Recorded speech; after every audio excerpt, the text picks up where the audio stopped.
America की जानिब से पाकिस्तान समेत 75 ममालिक के लिए इमिग्रेशन वीजा की गैर मुअय्यना मुअत्तली ने आलमी सतह पर बहस छेड़ दी है। जहां मेगा हामी इसे बड़ी पॉलिसी शिफ्ट करार दे रहे हैं, वहीं नाकिदीन इसे महज सियासी स्टंट करार देते हैं। सबसे अहम सवाल ये है कि ट्रम्प की गुड बुक्स में होने के बावजूद पाकिस्तान को इस फहरिस्त में शामिल क्यों किया गया। बरतानवी नशरियाती इदारे BBC की रिपोर्ट के मुताबिक अफगान तालिबान दो वाज़ेह धड़ों में तकसीम हो चुके हैं। एक तरफ कंधार में मुकीम सुप्रीम लीडर हिबतुल्लाह खूनजादा का सख्त गिर गिरोह है जो इंटरनेट और खवातीन की तालीम पर पाबंदी का हामी है। दूसरी जानिब काबुल में सिराजुद्दीन हकानी और मुल्ला याकूब का अमलियत पसंद गिरोह है जिन्होंने इंटरनेट की बंदिश जैसे फैसलों पर सुप्रीम लीडर की खुली मुखालिफत की। आलमी मुबस्सरीन के मुताबिक ये अंदरूनी खल्फिशार जल्द ही हिबतुल्लाह खूनजादा की बरतरफी का सबब बन सकता है। क्या अफगानिस्तान में भी रजीम चेंज का खतरा बढ़ता जा रहा है? इन तमाम इशूज के साथ साथ ट्रम्प के नए गजा प्लान समेत दीगर मुल्की और बैनुल अक़वामी खबरों पर तफसील से जानकारी देंगे नजम सेठी।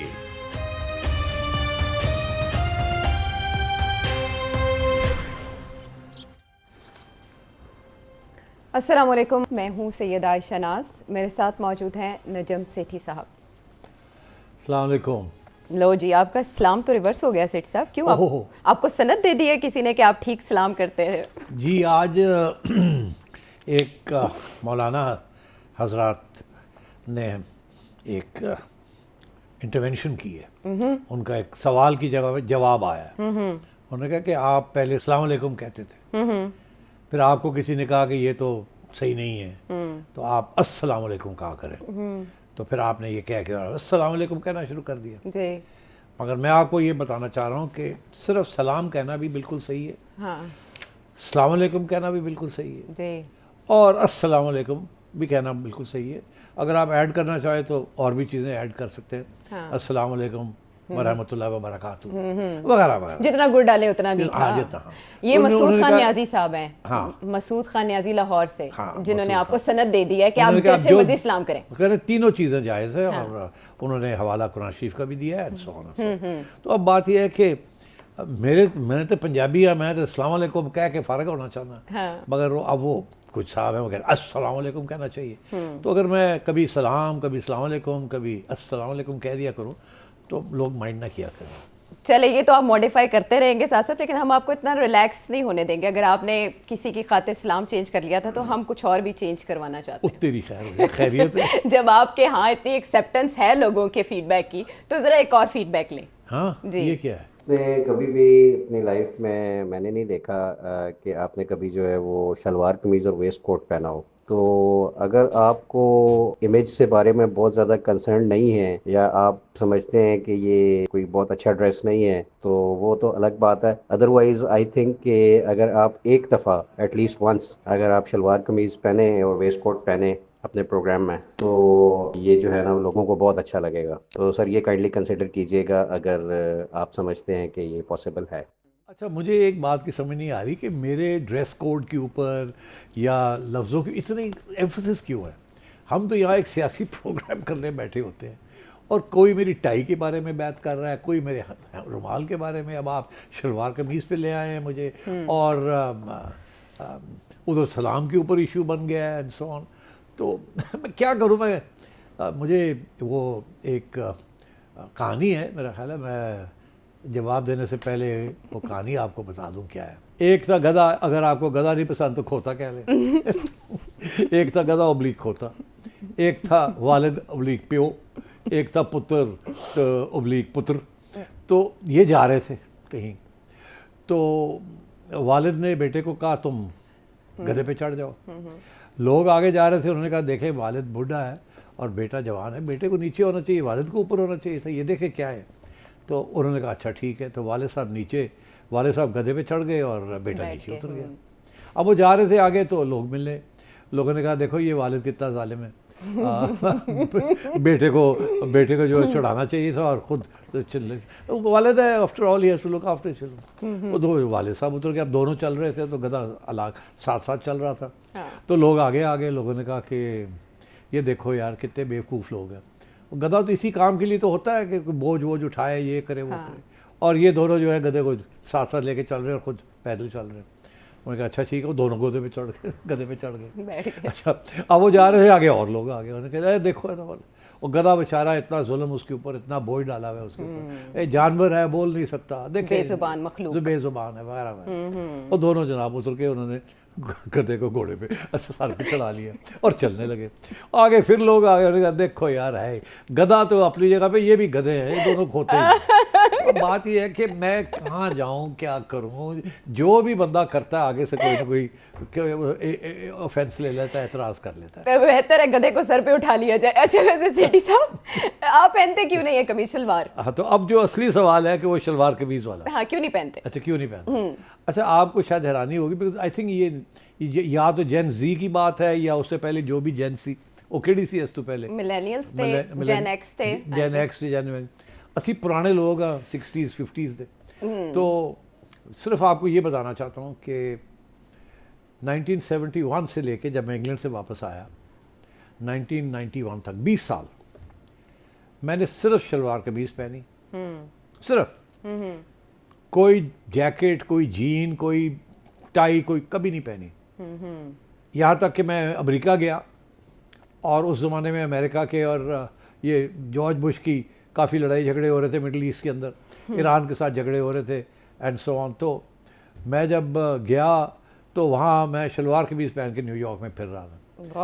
और लोगों ने कहा कि ये तो कोई टेररिस्ट आ गया है, ये तो कोई ईरानी टेररिस्ट लगता है, ये कोई अरब लगता है एंड सो ऑन। उसके बावजूद मैंने कहा नहीं, मैंने शलवार कमीज़ में पहन के फिरना। बाकी हुलिया भी आपका तब्दील था? अच्छा, तो अब तो ये तो चलता रहा। और उस वक्त आप यकीन करें मेरी दाढ़ी भी होती थी, बड़ी ठीक ठाक दाढ़ी थी। हाँ।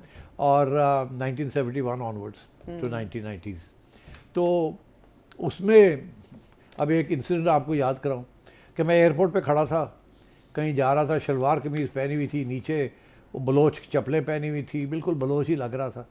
तो एक खातून आई और सलाम दुआ ली और कहने लगी कि मैं आपकी दाढ़ी को हाथ लगा सकती हूँ। तो फिर मैंने कहा यार दाढ़ी ला दो मसला ही ना बन जाए। उनका वैसे मोटिव क्या था? उन्होंने जनाब बड़ी दाढ़ी पे हाथ फेर के thank you very much. Motive क्या था वो? मुझे क्या पता मोटिव क्या था। अच्छा, तो बहरहाल तो ये सब चीज़ें हुई हैं। तो अब आप कह रहे हैं कि मैं फिर शलवार कमीज़ पहनी शुरू कर दूँ। आप यकीन करें कि ये मुझे कोई इतराज़ नहीं है, मुझे बड़ा शौक़ है शलवार कमीज़ पहनने का, मगर बात यह है कि मुझे उसमें से एक प्रॉब्लम है, मुझे खाने पीने का बड़ा शौक़ है। अच्छा। और शलवार कमीज़ में ऐसे लगता पता ही नहीं चलता कि आप मोटे हो रहे हैं कि नहीं मोटे हो रहे।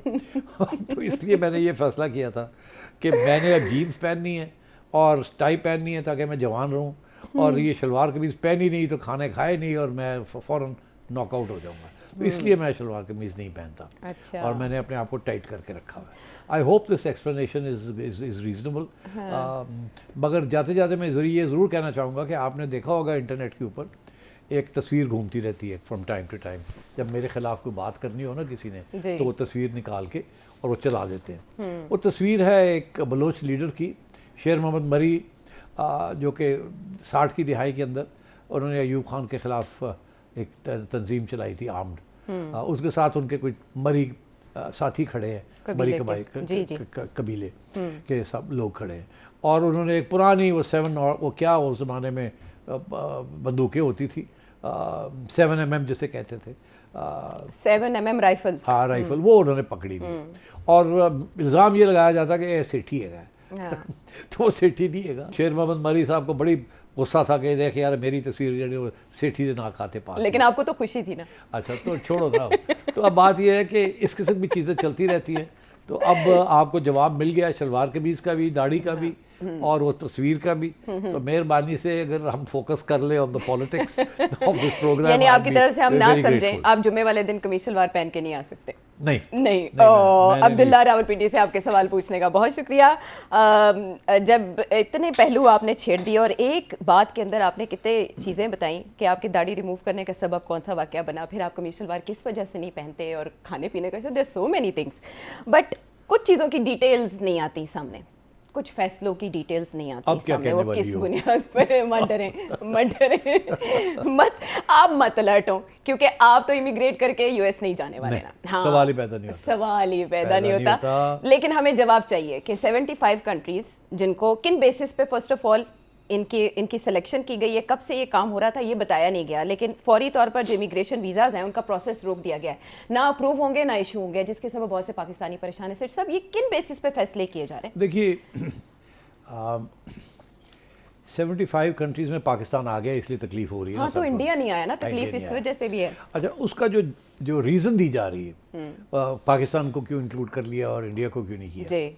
वो इसकी जो बेसिक बैकग्राउंड है ना इसकी, कि वो ये है कि आपको पता है ये डोनाल्ड ट्रंप का ये कहना है कि अमेरिकन वेलफेयर फैसिलिटीज़ जो जी। हैं उसको नाजायज़ फ़ायदा उठाया जाता है और बहुत से पैसे ज़ाया होते हैं और ख़र्च होते हैं अमेरिकन टैक्स पेयर्स मनी, इसलिए इसी वजह से उन्होंने बहुत से एड प्रोग्राम्स बंद कर दिए। जी यही उनका था ना इलॉन मस्क के साथ Exactly. मिलके जी, DOGE। DOG। और उसमें ये भी था कि पता करें कि हमारी जो वेलफेयर बेनिफिट्स हैं वो सबसे ज़्यादा कौन सी कम्युनिटीज़ इस्तेमाल करती हैं, जी जी तो उसमें से पाकिस्तान वाज अमंग्स्ट थी।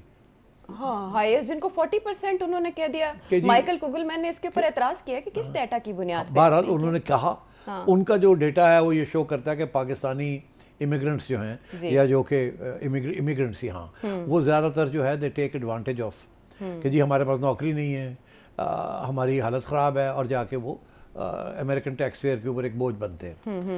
ये बाय द वे उसी किस्म की आर्ग्यूमेंट है जो कि राइट विंग ने यूके के अंदर दी थी जी ब्रेक्सिट में निकलने के लिए। जी जी वो कहते थे कि ये यूरोपियंस, ईस्ट यूरोपियंस और बाकी यूरोपियंस जो है वो सारे यूके आ रहे हैं हाँ और यहाँ आके वो हमारी जो नेशनल हेल्थ सर्विस है उसके ऊपर बहुत बड़ा बोझ बन जाते हैं। फ्री मेडिकल बिकॉज अपने मुल्कों में नहीं है और हमारे यहाँ फ्री है, तो ये बहुत बड़ा बोझ बन जाता है। तो उसने कहा कि ये इस किस्म की इमिग्रेशन भी जो है जो कि under the rules of the EU allowed है, उन्होंने कहा इसको भी बंद करें। This was one of the major arguments for leaving the EU कि जी हम फ्री फंड में नहीं सब्सिडाइज कर सकते ये अनएम्प्लॉयड यूरोपियंस को यहाँ आके और वो हमारी वेलफेयर फैसिलिटीज़ को अंडरमाइन करें। ठीक। तो यहाँ भी यही बात कही गई है कि बेसिकली रीज़न ये है कि पाकिस्तानीज आर अमंग्स दोज जो कि बहुत नाजायज़ फ़ायदा हमारी वेलफेयर बेनिफिट्स का लेते हैं। इसमें इंडिया नहीं आया, इसमें इंडियन इमिग्रेंट्स जो हैं वो जॉब्स ले जिक्र लेते ही हैं नहीं। और इसमें दो चीज़ें बताई गई हैं जी कि पाकिस्तानी इमिग्रेंट्स जो ज़्यादातर आते हैं वो लेबर क्लास से आते हैं, इंडियन इमिग्रेंट्स जो ज़्यादा आते हैं वो Skill based आते हाँ हैं। स्किल बेस्ड मिडिल क्लास से आते हैं। उनको नौकरियां मिल जाती हैं, वो अपना रोटी पानी उनको हो जाता है। जी हमारे यहाँ से जो लोग जाते हैं ये कोई टैक्सी ड्राइवर बन जाता है, कुछ उससे पहले फैमिली मेम्बर्स होते हैं, लंबी लंबी बड़ी बड़ी फैमिलीज हैं। पाकिस्तानियों की तो 8-8 9-9 की फैमिलीज होती हैं, इंडियंस जो हैं वो 3-3 2-2 3-3 से काम चल रहा है। तो पाकिस्तानी इमिग्रेंट्स जो हैं वो before they unless they fully employed उनको काफ़ी बोझ बन जाता है।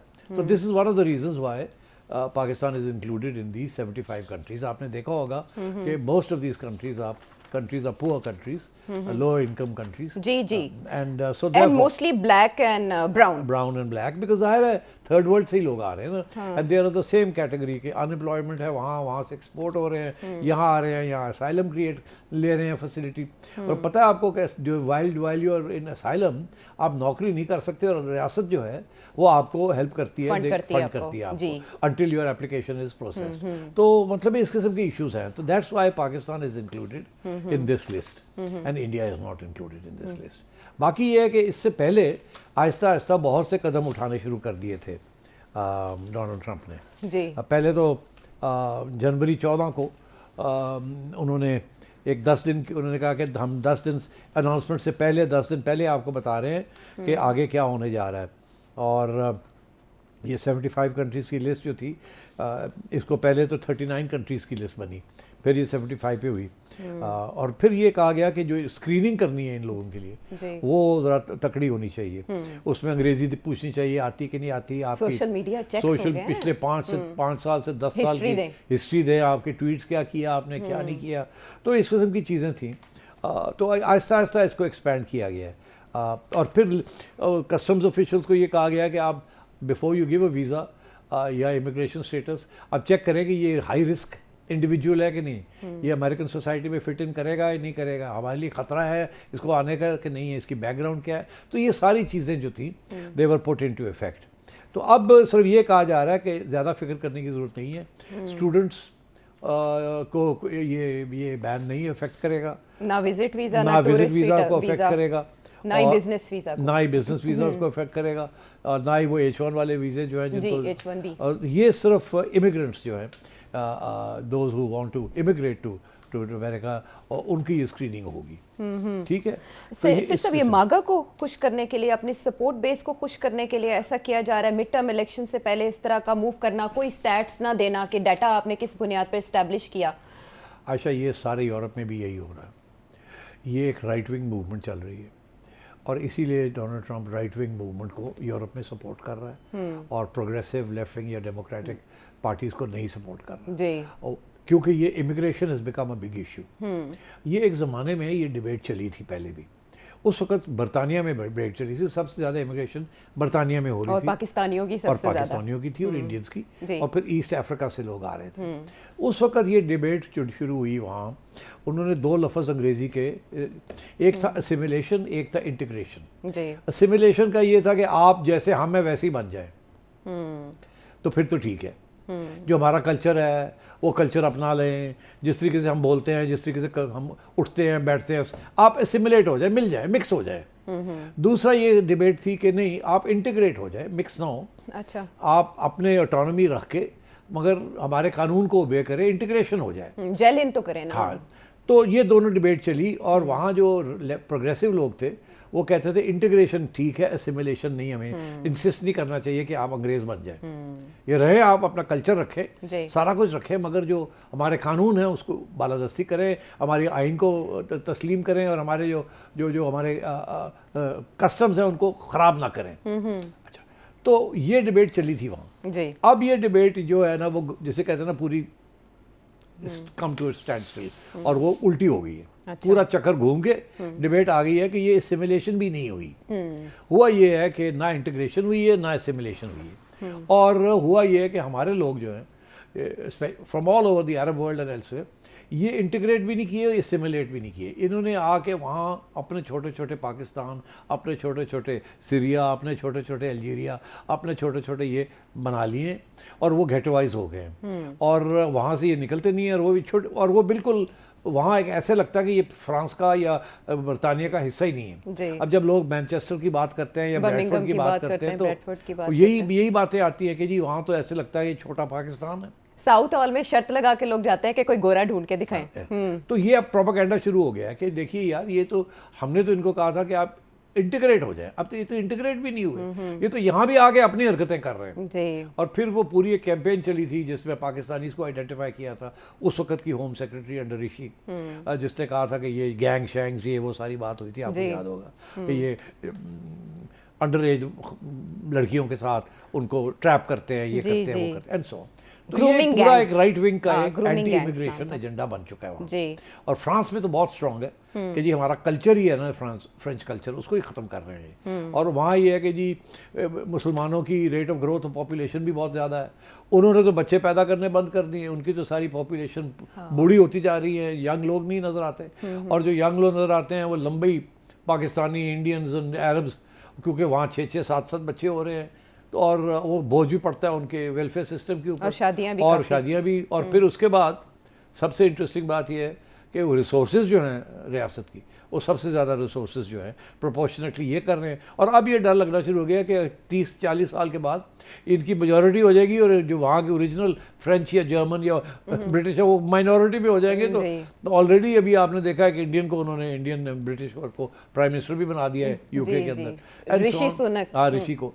तो अब मैं कह रहा हूँ इस किस्म के वहाँ राइट विंग जो है एक्सप्लॉइट कर रही है, और यही अमेरिका में एक किस्म की इस्लामोफोबिया के बाद, और ये रेसिज्म भी है इसमें, और इसमें लोग इनसिक्योर भी फील कर रहे हैं कि हमारा कल्चर ख़त्म हो रहा है हमारा, तो इनको निकालें, इनको जहाँ से इसलिए डोनाल्ड ट्रंप इसको एक्सप्लॉइट कर। चलिए, ये तो असबाब आपने बताया कि किस बुनियाद पर इनवर्ड पॉलिसी इख्तियार कर रहे हैं कुछ ममालिक, लेकिन पाकिस्तान के तो अमेरिका के साथ मिसाली ताल्लुकात हैं जितने इससे पहले कभी नहीं देखे गए, और दफ्तर ख़ारिजा ने भी कहा कि हम क्लोजली इस मामले को देख रहे हैं और हम राब्ते में हैं उनके साथ। दूसरी तरफ हम ये देख रहे हैं कि मोहसिन नकवी साहब ने आज एक अमेरिकी वफ्द से भी मुलाकात की है, तो जाहिर है इस बाबत भी बात हुई होगी। ये इनडेफिनेट पीरियड के लिए है, तो क्या पाकिस्तान अपना नाम इस लिस्ट से निकलवा सकता है इन एफर्ट्स के बाद? मेरा या नहीं मिसाली ख्याल निकलवा ताल्लुकात सकता, ऐसा नहीं होगा? ख्याल निकलवा सकता। ये डोनाल्ड ट्रम्प हमेशा कुछ करता है फिर पीछे हटता है। अभी वहाँ से जब ये शोर शोर पड़ा है तो डोनाल्ड ट्रम्प वहाँ उनकी एडमिनिस्ट्रेशन की तरफ से ये है कि ये पॉज है, ये परमानेंट नहीं है, ये फॉर द टाइम बीइंग है, जी। हम पॉज कर रहे हैं। तो इसका पॉज का मतलब ये है कि महीने दो के बाद फिर रिवर्स भी हो सकता है, या ये कि और रिलैक्स कर देंगे। साथ ये भी कहा है कि आप जाएं अप्लाई करें, हाँ, वीज़ा प्रोसेसिंग बंद नहीं कर दी, एप्लीकेशन रिसीव करेंगे, रिसीव लेकिन करेंगे, अप्रूव नहीं करेंगे और इशू नहीं करेंगे वीजा। हम वो उस वक्त तक पेंडिंग रखेंगे। जी। मैं आपको एक बड़ी इंटरेस्टिंग बात बताऊं, क्या? यकीन नहीं आएगा आपको, क्या? नहीं आएगा। अच्छा, मुझे आइडिया है, चले आप बताएं। नहीं, आइडिया ये है कि मेरा अमेरिकन वीज़ा कोई 2 साल पहले एक्सपायर कर गया था। मुझे हमेशा 5 साल का विजिट वीज़ा मिलता था, B1 B2। तो मल्टीपल विजिट्स अलाउड होती हैं, 6 महीने से ज़्यादा रह नहीं सकते और आप काम शाम नहीं कर सकते वहाँ। जी। तो मुझे काफ़ी कॉन्फ्रेंसेस पे दावत आती थी, मैं जाता था, साल में 2-3 चक्कर लग जाते थे टू अटेंड सम कॉन्फ्रेंस और to speak at some conference. फिर जब कुछ 2 साल पहले मेरा जब वीज़ा एक्सपायर किया तो मैंने अप्लाई किया फॉर अ फ्रेश वीज़ा। आपको बताऊं कि उससे जो उन्होंने डिटेल्ड हिस्ट्री मेरे से मांगी अच्छा।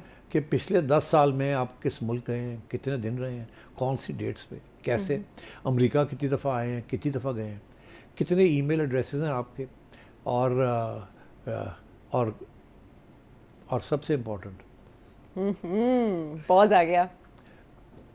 कि आपकी कोई कन्विक्शन हुई है या नहीं कन्विक्शन हुई, या आप जेल गए हैं या जेल नहीं गए, अच्छा। और इस किस्म की चीज़ें सवाल पूछना शुरू कर दी। अच्छा, उनका तो अपना इंटरनल सिस्टम है जो सारी आपकी इन्फॉर्मेशन कलेक्ट करता है, इसके बावजूद ये सवाल हुए? नहीं, उससे पहले ये सवाल हुए। हाँ। और मुझे ये कहा कि आपका वीज़ा, मुझे बुलाया और मुझे कहा कि आपका वीज़ा अभी रिजेक्ट हो गया है। ये मेरे साथ ये हुआ है। ओहो। तो मुझे कहा कि रिजेक्ट हो गया और जुगनू का वीज़ा उन्होंने दे दिया उसको। अच्छा। 6 माह के बाद जुगनू का वीज़ा उसका आ गया, मेरा वीज़ा नहीं आया। मैंने इंक्वायरी की कि भाई क्या हो गया मेरे वीज़ा को, और जैसे जवाब आया कि रिजेक्शन हुई है, मगर अभी आप उम्मीद ना छोड़े, अभी इसको रिव्यू में हमने डाला हुआ है। वो रिव्यू भी चलती रही। आप यकीन करें 1.5 साल लगा before the review was complete, and before then one day I was issued the visa. तो ये सिचुएशन है, ये नई बात नहीं है, वैसे ही डिलेज हो रही हैं। जिन लोगों के पास काफ़ी अरसे से multiple entry B1 B2 visas थे, उनकी भी 2-3 साल से रिस्ट्रिक्शन लगी हुई है, और आहिस्ता ये दे रहे हैं। तो इट इज़ नॉट कि डोनाल्ड ट्रम्प के आने के साथ ही हुआ है, ये पॉलिसी जो थी it was in the making कि टेक इट ईजी, और सबकी स्क्रूटनी जो है वो ज़्यादा होनी शुरू हो गई है। जैसे ये कैंपेन स्टार्ट हुई थी प्रेसिडेंशियल, तो लोगों को ये शायबा था कि प्रेसिडेंट ट्रंप आएंगे तो इस नौयत की पाबंदियों का ऐलान कर सकते हैं, इस वजह से मोहतात थे वीज़ा इशू करने में। और एक रिपोर्ट ये भी बताती है कि प्रेसिडेंट ट्रंप के दौर में 1 लाख के करीब वीज़ा जो हैं वो रिफ्यूज़ किए गए हैं। अच्छा, लेकिन सेठ साहब, रीज़न तो नहीं बताया जाता वीज़ा रिफ्यूज़ल का? वो कभी नहीं बताते। हाँ। That is their internal thing, they will never give you, because you see if they give you a reason then you can challenge it. तो वो कहते हैं नो रीजन गिवन, बस खत्म, फिनिश, एंड ऑफ, मोर ठप, रिजेक्टेड। अच्छा सेठ साहब, मिड टर्म इलेक्शन के हवाले से हल्का सा इशारा प्रेसिडेंट ट्रंप की जानिब से कोट किया जा रहा है कि उन्होंने किसी इंटरव्यू में मुबहम सा कहा कि वी शैल कंटिन्यू, यानी हमें वी शैल गो ऑन। आपको लगता है कि वो मिड टर्म इलेक्शन के लिए कोई कानूनी रास्ता इख्तियार करके बच सकते हैं? Mid term election, anti Trump sentiment America में मौजूद है? नहीं, मेरा ख्याल है मिड टर्म इलेक्शन तो करानी पड़ेंगी इनको। थोड़ी बहुत डिले तो आई थिंक वो तो बंदा खींच लेता है। अच्छा। बट ये नहीं हो, ये तो कांग्रेस की इलेक्शन है ना, तो ये तो this is not possible to delay them. ठीक। और वो हमेशा देखिए अमेरिकन सिस्टम के अंदर सबसे एक बात कही हमेशा कि जो फाउंडिंग फादर्स थे अमेरिका के, उन्होंने सेपरेशन ऑफ पावर्स की डॉक्ट्रिन को इस्तेमाल किया था। एक तरफ प्रेसिडेंट को पावरफुल बना दिया, दूसरी तरफ उसके पावर्स के ऊपर कांग्रेस को बैठा दिया कि आपने कांग्रेस से इजाज़त लेनी है। पहली बार हर चीज़ जो है प्रेसिडेंट जो भी करता है कांग्रेस के साथ दिन रात इंटरेक्शन करना पड़ता है। दूसरी चीज़ और बड़ी इंटरेस्टिंग कि मिड टर्म इलेक्शंस का इसलिए दिया गया कि अगर एक प्रेसिडेंट 1 साल जीतता है तो 2 साल में पता चल जाता है कि ये कैसे जा रहा है, कैसे नहीं जा रहा। इसलिए उन्होंने कहा कि कांग्रेस के आधे इलेक्शंस जो हैं वो 2 साल के बाद होने चाहिए इनटू अ प्रेसिडेंशियल टर्म, ताकि लोगों को एक असेसमेंट हो सके। अगर वो समझें कि डोनाल्ड ट्रंप ठीक नहीं जा रहा तो मिड टर्म के अंदर रिपब्लिकन्स की जगह पे वो डेमोक्रेट्स को वोट देंगे, तो डेमोक्रेट्स की जो सिचुएशन है इन कांग्रेस वो बेहतर हो जाएगी जी। फिर वो डोनाल्ड ट्रंप को ज़्यादा उसके ऊपर लगाम डाल सकते हैं। तो ये सेपरेशन ऑफ पावर्स जो थी, this is the essence of the American constitution. तो इसलिए मेरा ख्याल है इसको वायलेट करना will be very difficult for Donald Trump. ठीक है, तो प्रेसिडेंट ट्रंप के लिए आगे स्पीड ब्रेकर है या नहीं आपने जाना। और इसके अलावा 75 मुल्कों में अगर पाकिस्तान का नाम आया है तो हमारी बचत हो सकती है किसी तौर या नहीं, एनालिसिस आपके सामने है। वापस आते हैं एक ब्रेक के बाद।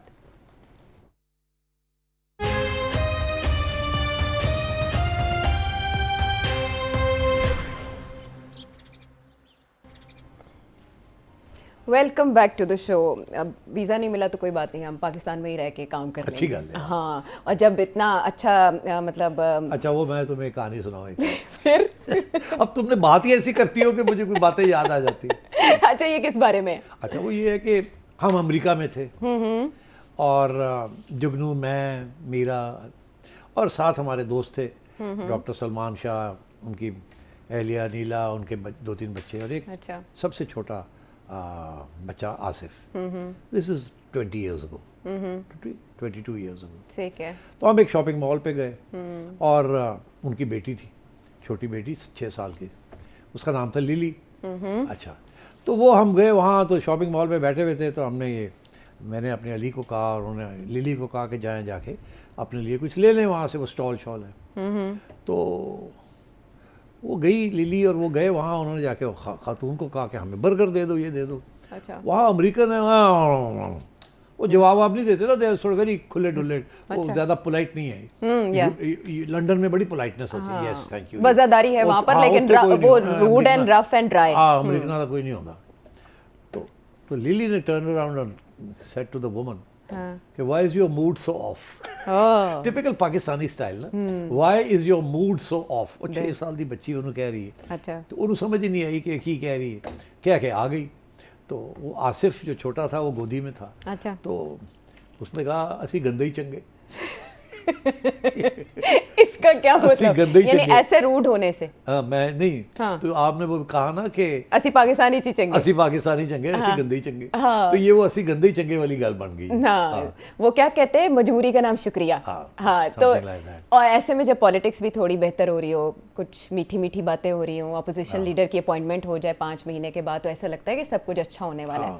लेकिन ऐसे में अयाज सादिक साहब से जब बात हुई तो एक तो उन्होंने ये कह दिया कि नवाज शरीफ साहब का कोई किरदार नहीं है, उन्होंने मुझे फ्री हैंड दिया हुआ है, मैं अपनी मर्जी से फैसले करता हूँ, मैंने अपॉइंट किया अपोजिशन लीडर को। ओके, ठीक है, नवाज शरीफ वाली बात उन्होंने माइनस कर दी बिल्कुल। लेकिन मैं आती हूँ उन 3-4 रेड लाइंस की तरफ जो अयाज सादिक साहब ने बताई हैं महमूद अचकज़ई साहब के लिए। क्या कह रहे हैं वो सुनते हैं। कोई भी एंटी पाकिस्तान गुफ्तगू करेगा नेशनल असेंबली ऑफ पाकिस्तान में, मैं नहीं करने दूंगा। कोई भी जुडिशरी के, हमारे जजेस के कैरेक्टर के ऊपर बात करेगा, मैं नहीं इजाज़त दूंगा। कोई भी अफवाज पाकिस्तान के ख़िलाफ़ बात करेगा, मैं नहीं कर लूँ, बिकॉज ये चीज़ें कॉन्स्टिट्यूशन में है, ये मेरी ज़िम्मेदारी है। उसके अलावा बात करेंगे, गवर्नमेंट को अकाउंटेबल ठहराएं, कमेटियों में आएँ, अपना काम करें, जो काम करने की ज़रूरत है उस पर एम्फेसिस दें। और दूसरी तरफ महमूद अचकज़ई साहब जो हैं वो सिंध के 4 रोज़ा दौरे पर पहुंच चुके हैं। वहाँ कौम परस्त जमातों की कुछ तकरीबात हैं, उनमें उन्होंने शिरकत करनी है। तो आपको बताऊं क्या हो रहा है? क्या हो रहा है? कल के प्रोग्राम में मैंने बताया था कि इनिशिएटिव कहाँ से आया, कि गवर्नमेंट की तरफ से इनिशिएटिव था कि अचकज़ई साहब को बना देना चाहिए, हमें क्या, व्हाट्स द प्रॉब्लम। और 5 माह से ये सीट खाली थी जी। और बड़ा प्रेशर था फ्रॉम पीटीआई। तो गवर्नमेंट का हमेशा ये सियासतदानों का यही मौक़िफ़ होता है कि अगर कोई कहे कि हमने बात करनी है आपसे, तो आप कभी ये नहीं कहते हमने बात नहीं करनी। स्पेशली एक पॉपुलर पार्टी जो वो कहती है हमने बात करनी है, नेगोशिएशन करनी है, और आपके हम we are not ready to sit with you, या हम ऐसी प्री कंडीशंस लगा दें जिससे अवाम ये समझे कि ये तो इंटरेस्टेड ही नहीं है। तो सियासतदान कभी भी दरवाजे बंद नहीं करते। हालांकि ज़रूरी नहीं होता कि दरवाज़ा खुला है तो उसका मतलब है आप जा सकते हैं, फिर भी रुकावट होती है, मगर वो एक दरवाज़ा खुला शो करना पड़ता है। अच्छा, अब तो ये मगर एस्टैब्लिशमेंट बात नहीं मान रही थी। वो कह रहे थे कि आप क्या बात कर रहे हैं, ये पीटीआई वाले जो हैं ये किसी चीज़ पे टिकते नहीं हैं। ये आपको पता है खान साहब क्या बातें करते हैं जेल के अंदर, और जब ये मिलने जाते हैं क्यों अब इनको रोकते हैं, उन्होंने आगे से पूरी डिटेल बताया नून लीग वालों को कि आपको पता नहीं है खान क्या कर रहा है वहाँ बैठ के। जो जाता है वहाँ उसको गालियाँ सबके सामने देता है, हर किस्म की चीज़ करता है वहाँ। और अगर हम वो सुना दें तो आप यकीन नहीं करेंगे what sort of language is using. उनको कहा भी गया है, जेल अथॉरिटीज़ ने कहा कि आप जो बात करते हैं वो रिकॉर्ड हो रही है सारी चीज़ें, तो आप ना ऐसी बातें किया करें जो कि ज़ाहिर है बड़ी पर्सनलाइज किस्म की बातें हैं। मगर वो बाज नहीं आते, वो कहते हैं रिकॉर्ड हो मैं करूँगा। और उनका जो मूड है वो इतना मतलब ख़तरनाक है कि उनके साथ तो बात करने का सवाल ही पैदा नहीं होता, तो गालियाँ देते हैं वहाँ बैठ के। तो इसलिए फिर हमने, और वो अलीमा जो थी वो बाहर आके फिर वो उसका लुबे लबाब बना के कोई ना कोई कर देती थी, इसलिए हमने रोक दिया ये। तो फिर उसके बाद ये फैसला हुआ कि अच्छा चले दूसरी बहन को इजाज़त दे देते हैं। उनके साथ बात भी हुई, उनको बताया भी कि देखिए अगर वो करता भी है तो आपने यहाँ आके ऐसी बात नहीं करनी, बिकॉज अगर करेंगे तो फिर हम बंद कर देंगे। तो आप सुन लें वो क्या कहता है, हम भी सुन रहे हैं वो क्या कहता है, मगर you are not going to do this. बाहर आप प्रेस कॉन्फ्रेंस नहीं करेंगे और जो वो हरकतें बातें करता है उसकी की बातें यहाँ नहीं करेंगे, दिस इज़ नॉट अलाउड। तो फिर इसलिए हमने उनको इजाज़त दी। मगर ये अभी भी वही बात है, अभी भी वही चीज़ है, ये आते हैं बाहर आके यही बातें करते हैं। अब हम अचकज़ई साहब को या किसी और को फिर इजाज़त देते हैं और फिर वही चीज़ होती है जो होती आ रही है पिछले 6 माह से होती आ रही है। तो what is the purpose of all this? तो ये आप सोचें, ये अपने रंग नहीं तब्दील करेगा। वो बंदा अंदर जो बैठा हुआ है वो किसी और मूड में है, वो सुनने के लिए तैयार नहीं किसी की बात। और हमने कोशिश बड़ी की है, यहाँ तक कि आज आपको बता दूं कि वो जो अमेरिका से डेलीगेशन आई थी, याद है आपको? जी, बिजनेसमैन एक डेलीगेशन आई थी, एक आई थी ना, डॉक्टर्स की और बिजनेसमैन की जी। तो वो इंसिस्ट कर रहे थे कि जी आप हमें मुलाकात करने दें, हम जाके समझाएंगे। और मुलाकात हुई नहीं थी, और हम समझाएंगे उसको कि तुम बाज आ जाओ तो हम जाके समझाएंगे कि नेगोशिएशन होनी चाहिए। एंड यू नो पॉलिटिकल लोग हैं आप। तो उनको कहा गया कि वो नहीं सुनेगा आपकी बात, आप you are wasting your time. वो तो डिस्टेबलाइज करने में लगा हुआ है, वो तो बगावत करवाने में लगा हुआ है, ये तो ऐसे तो सर्वाइवल नहीं हो सकती। उन्होंने कहा नहीं नहीं नहीं नहीं हम उसको समझा लेंगे। कहने लगे हमने फिर उनकी मुलाकात करवा दी। अच्छा, आज मैं कंफर्म कर रहा हूँ। तो उनके 1.5-2-2.5 घंटे की वहाँ मुलाकात हुई। खान ने एक बात नहीं उनकी मानी, एक बात नहीं मानी। उनको झिड़के दे दी कि तुम क्या कर रहे हो, मजाक बनाया हुआ, जरा दफ़ा हो जाओ। अच्छा। वो लगे रहे बेचारे, लगे रहे उनको नहीं। इसलिए फिर वो उठ के बददिल होके वो चले गए। और जाके उन्होंने फिर अब उन्होंने सोचा कि खान तो बात नहीं मानता, मुल्क की बदनामी हो रही है, हम लगे हुए हैं सारा वक्त मुल्क के ख़िलाफ़, और खान सुनने के लिए तैयार नहीं है कोई। हम इतनी दूर से गए हैं, उसकी खैर ख्वाह हैं, हम उसके सपोर्टर्स हैं, और वो फिर भी कोई बात सुनने के लिए तैयार नहीं है। तो इसलिए now a lot of them are helping the current government. उनके लॉबिंग के लिए वो तैयार हो गए हैं, इसीलिए इतनी अच्छी रिलेशनशिप बन गई है, एक्सेस मिल गया है। Because don't forget I always said कि they have that community there has access to senators and congressman. तो ये सिचुएशन है। अब इस सिचुएशन में जब ये गवर्नमेंट ने एस्टैब्लिशमेंट को समझाने की कोशिश की, इसको करने दें हमें, ये सियासतदान होता है, ये this part of the deal, कोई बात नहीं संभाल लेंगे हम ही। उनको अचकज़ई साहब को आ रहे थे, उन्होंने कहा एडी मोटी फाइल है अचकज़ई साहब दे। अच्छा। तो वो तो गड़बड़ करेगा, you can't trust him, he is not going to change his colours. वो तो फिर वही होएगी बात जो पहले करते रहे। मैंने कहा नहीं नहीं नहीं नहीं नहीं आप प्लीज़। अच्छा। उन्होंने कहा अच्छा देख लो, आप करके देख लो, कर लो। तो वो फिर कर दिया। हाँ। ठीक, जिम्मेदारी ली इन्होंने कि अच्छा, नहीं ली? तो अब यहाँ मैं अगर कुछ कहूँगा तो आगे से कोई कहेगा नहीं हमने जिम्मेदारी ली। मगर अंडरस्टैंडिंग ये थी विद अचकज़ई साहब एंड विद बैरिस्टर साहब के टोन डाउन और अयाज सादिक साहब माइक बंद कर देंगे, अल्लाह अल्लाह खरीसल्लाह बोलते नहीं रहे। तो अब टोन डाउन यहाँ वो तो उधर हाँ ठीक है, नो प्रॉब्लम। और वो कह रहे हैं आइन के मुताबिक करूंगा मैं। मगर अब ये हुआ, आपने अभी बताया मुझे, के? जो कि मैं ही बताने वाला था, आपने पहले ही कर दिया क्या कि जी वो उठ के सीधे चले गए सिंधी नेशनलिस्ट के पास। जी जी। अब सिंधी नेशनलिस्ट जो है ना, the establishment doesn't like Sindhi nationalist. वो किसी किस्म के प्रोविंशियल नेशनलिस्ट जिनका हिस्टोरिकली इल्ज़ाम जिन पे ये है कि ये इंडिया के करीब है, जैसे बलोचों के ऊपर है, अब पश्तूनों के ऊपर भी बन रहा है, और उधर सिंधी नेशनलिस्ट के ऊपर भी ये था। बॉर्डर है ना साथ, और वो पुराने GM सैयद साहब वगैरह, वो जी उन्हीं की सालगिरह की तकरीबात हैं। तो अब ये वहाँ पहुँच गए। जी तो ये जो अभी आपने मुझे सुनाया ना स्पीकर साहब का, अब स्पीकर साहब को किसी ने याद दिलाया, हाँ तुहानू की किया सी अच्छा कि इनू तुसी दोगे एक्सेस, तो ये कोई नहीं तब्दील होने वाले। इन्होंने यही प्लेटफॉर्म जो है ये फिर हुकूमत और रियासत और फ़ौज के ख़िलाफ़ और ये सारी जो हमारा सिस्टम है इसके ख़िलाफ़ इन्होंने यहाँ भी एजुटेशन करनी है। तो आपको अभी देखिए ये उठ के चला गया है वहाँ।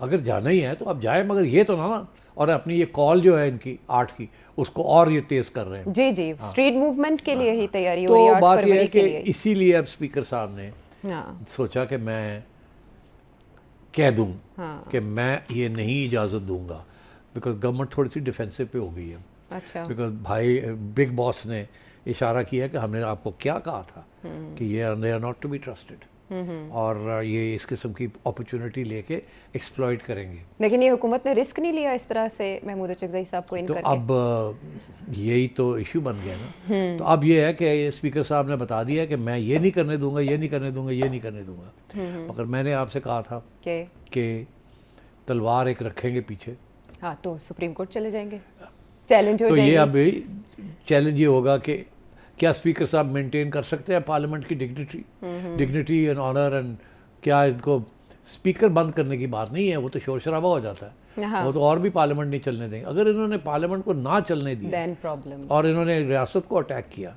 और रियासत के अदारों को अटैक किया, तो फिर तो जाहिर है कि मैं ये प्रिडिक्ट करता हूँ कि ये ज़ुबान फिर बंद कर दी जाएगी और उसका तरीका अब यही होगा कि वो कहीं और से फैसला दिलवा दिया जाएगा।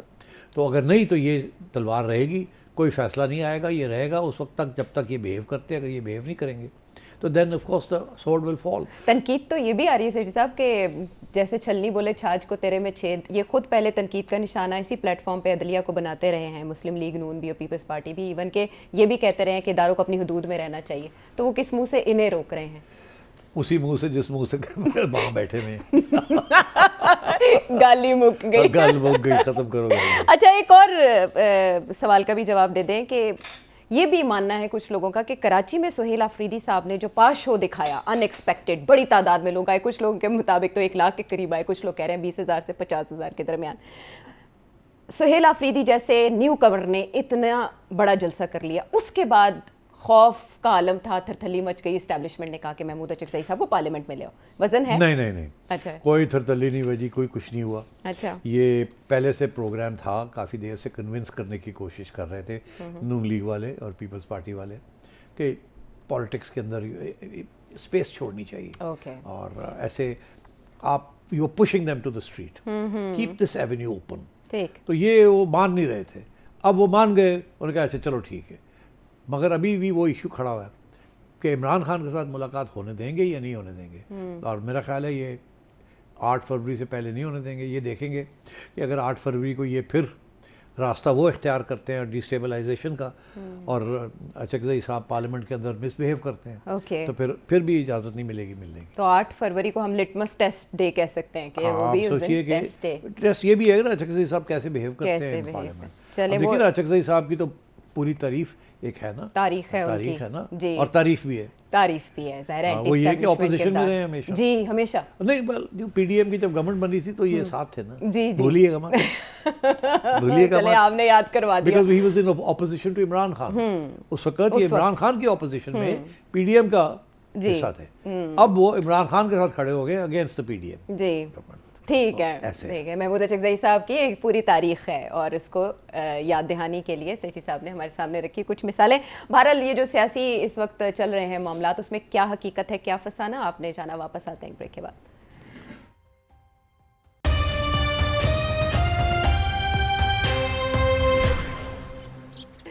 Welcome back to the show. अब सेठी साहब, अब अपने पड़ोस में एक ऐसा मामला जिसकी निशानदही आप बारहा कर चुके हैं मुख्तलिफ प्रोग्राम्स में, और पड़ोस में हम बात करें स्पेसिफिकली अफ़गानिस्तान की। आप बताते रहे कंधार और काबुल के बारे में कुछ, क्या बताते रहे वो पहले प्रेडिक्शन और उसके बाद बीबीसी की एक रिपोर्ट क्या बता रही है? जी अच्छा सेठी साहब, ये आपकी प्रेडिक्शन मार्च 2025 की है, तब आप ये बात कर रहे हैं, लेकिन ये होने जा रहा है, ये हो रहा है और ऐसा होगा। और अब बीबीसी इस नतीजे पर पहुंचा और उन्होंने 100 के करीब इंटरव्यूज़ किए हैं और उन्होंने कहा कि पहली बार हम इस नतीजे पर पहुंचे हैं कि तालिबान के 2 मुतज़ाद नज़रियों के ग्रुप्स वहाँ पाए जा रहे हैं। एक कंधार जो सख्त गिर इस्लामिस्ट हैं और एक काबुल ग्रुप जो प्रैग्मेटिक है। उन्होंने इसकी जो मुख्तलिफ तफसीलात दी और उसकी डिटेल्स बताई, उन्होंने नाम जाहिर नहीं किए, लेकिन उन्होंने हर जगह जाके मुख्तलिफ ज़राए से बात की है, जिनमें सफारतकार भी हैं, कुछ साबिक तालिबान नुमाइंदे भी हैं और एक्सपर्ट्स भी हैं। मेरा आपसे सवाल ये है कि उसमें जो बड़ा सवाल एक उठता है वो ये कि क्या काबुल ग्रुप कभी चैलेंज करेगा अखुंज़ादा की सख्त गिर क़यादत को?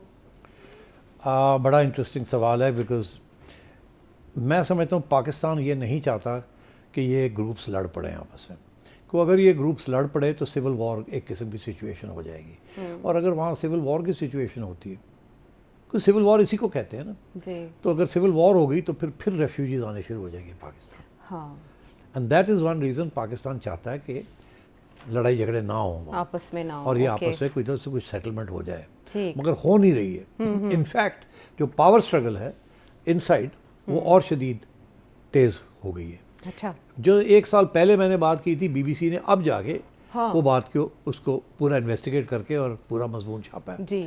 और उसमें उन्होंने बताया है कि एक साइड क्या चाहती है और दूसरी साइड क्या चाहती है, एक क्या कर रही है और दूसरी क्या कर रही है, और एक के पैसे कहाँ से आते हैं और दूसरे के पैसे कहाँ से आते हैं, एक के पास कौन से हथियार हैं और दूसरे के पास कौन से नहीं है, एक को कौन सी इंटरनेशनल कम्युनिटी सपोर्ट कर रही है, दूसरे को कौन सी नहीं कर रही। तो ये सारी बातें जो हैं अब उन्होंने एक लंबे चौड़े मजमून में ये लिख के दी है, जो कि वही बात है जो कि हम कर रहे थे, अब उन्होंने डिटेल में इसको फ्लैश आउट कर दिया। डॉट्स कनेक्ट कर दिए उन्होंने। तो अब इसमें जो बात समझ आ रही है वो ये है कि अखुंज़ादा साहब जो हैं, जी। जो कि कंदहारी है, वो ग्रुप जो है वो आइडियोलॉजिकल ग्रुप है, इस्लामिक प्योरिटी। जी। और जो दूसरा ग्रुप है, जैसे अभी आपने जिक्र किया, वो प्रैग्मेटिक है। वो चाहते हैं कि हम किसी तरीके से रिकग्निशन हो, इंटरनेशनल एड आए, जो रेलवे प्रोजेक्ट, रोड प्रोजेक्ट्स बने इंटरनेशनल फाइनेंस के साथ, एक्सप्लोरेशन हो, और हमें इंटरनेशनल रिकग्निशन मिले लाइक मोस्ट नॉर्मल कंट्रीज। यहाँ तक कि वो ये भी चाहते हैं कि थोड़ा सा नरमी की जाए on the question of women, because वो एक अमेरिकनों के लिए और वेस्ट के लिए बहुत बड़ा इशू है कि ख़वातीन की आज़ादी। वो कहते हैं पूरी आज़ादी नहीं, थोड़ी बहुत तो, थोड़ा सा तो रिलैक्स कर दें, और यहाँ तक कि इंटरनेट जो है उसको ना बंद करें।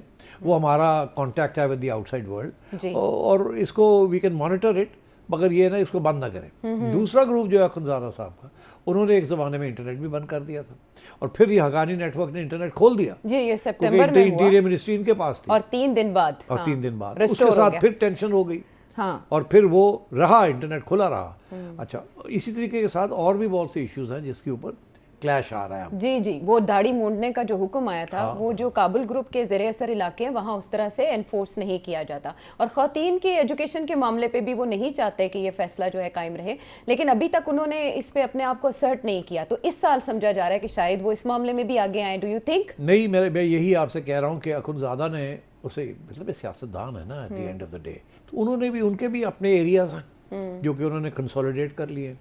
हकानी नेटवर्क के पुराने एरियाज़ हैं, उन्होंने अपने नेटवर्क वहाँ बना लिया है। सारे जो आर्म्स डिस्ट्रीब्यूशन है वो सारी अखुंज़ादा साहब ने कंधार बुला लिए जी, अपने इर्द गिर्द उन्होंने महकमे ट्रांसफर कर लिए और काबुल से। 40,000 special forces for the protection of Akhundzada और प्रोपगेशन ऑफ आइडियोलॉजी, वो उन्होंने एक ग्रुप बना लिया अपना, आर्म्ड ग्रुप। यहाँ तक कि जहाँ कभी कभी किसी इलाके में कुछ थोड़ी सी नरमी दिखाई जाती है बिकॉज ऑफ हकानी नेटवर्क, उनकी तरफ से ओके, ये इनके बंदे जाते हैं और फिर जाके इम्प्लीमेंट करवाते हैं हार्ड लाइन जी। तो वर्च्यू एंड वाइस वाला जो जी जी जो है वो नेकी और बदी, हाँ, तो वो तो इस किस्म के अब इश्यूज चल रहे हैं। और किसी न किसी स्टेज पे ये डेफिनेटली अखुंज़ादा ने अटेम्प्ट करनी है कि हकानी नेटवर्क को एलिमिनेट किया जाए या कमज़ोर किया जाए। अच्छा। अब मुझे ऐसे लग रहा है आगे और असैसिनेशंस मुझे नज़र आ रही हैं। कहा जाता है कि अतात तालिबान के डीएनए में है, वो ये अफोर्ड नहीं कर सकते कि वो आपस में इख्तलाफ का या तकसीम का शिकार हों, और इसीलिए जनवरी में जो उनकी ऑडियो, पिछले साल की ऑडियो सर्कुलेट कर रही है मुल्ला हैबतुल्लाह की, उसमें वो ये कह रहे हैं कि अगर हम तकसीम हुए तो अमारात इस्लामिया गिर जाएगी। हाँ, मगर बात यह है कि जो डायलेक्टिक है, जो पॉलिटिकल पावर जो होता है, उसके अंदर जो तजाद है इस वक्त, उसमें तो लड़ाई झगड़ा है। क्योंकि देखिए ना, तो ये एक तो बात कहना कि हम लड़ाई झगड़ा नहीं करना और कमज़ोर हो जाएंगे। This is Akhundzada telling people, giving a message to the Haqqani group कि डोंट स्टैंड अगेंस्ट मी। अच्छा, इफ़ यू डू, सबको नुकसान हो जाएगा। बट ये प्रोपेगेंडा है, ये this is to tell everybody कि उसका साथ नहीं देना, टू डिस्टेबलाइज द सेंटर। मगर ये अलग हो चुके हैं अब इन ऑल प्रैक्टिकल पर्पसेस। एक स्टेज ऐसी थी कि हक्कानी को ये भी फिक्र था कि वो उसको असैसिनेट कर दिया जाए। 1-2 लोग असैसिनेट हुए थे, जी आपको जी, याद होगा, और गिरफ्तार भी हुए थे और भागना भी पड़ा था एक मैंने इसके नायब ऊपर भी वजीर को। प्रोग्राम किया जी था, फिर यह सिराज वापस आ गए थे। तो अब ये है कि इस किस्म की चीज़ें, और वो जो कोर मिनिस्ट्रीज हैं वहाँ अखुनज़ादा साहब अपने लोग अपॉइंट कर रहे हैं। एंड आई थिंक सूनर और लेटर, या तो मुझे ऐसे लगता है यहाँ तो कुछ हो जाएगा, अच्छा, और या ये है कि कुछ लोग अफगानिस्तान छोड़ के चले जाएंगे एग्जाइल में, बिकॉज अगर वो कंट्रोल ना कर पाए। And I think this is what I fair. अच्छा, ये कि जी क्या ओपन सिविल वॉर होगी, मैं नहीं समझता वो होगी, मगर ये ज़रूर है कि एक ग्रुप दूसरे ग्रुप को कमज़ोर करके हावी करना, अपने आप को हावी करना चाहेगा। और इस वक्त वो जो सारा फोर्सेस हैं they are divided equally. Akhundzada साहब की जो फोर्सेस हैं उन्होंने इतनी लड़ाई नहीं की थी, जो जितनी ज़्यादा जंग हुई थी अमेरिकनों के खिलाफ, वो Haqqani network was the core leading factor.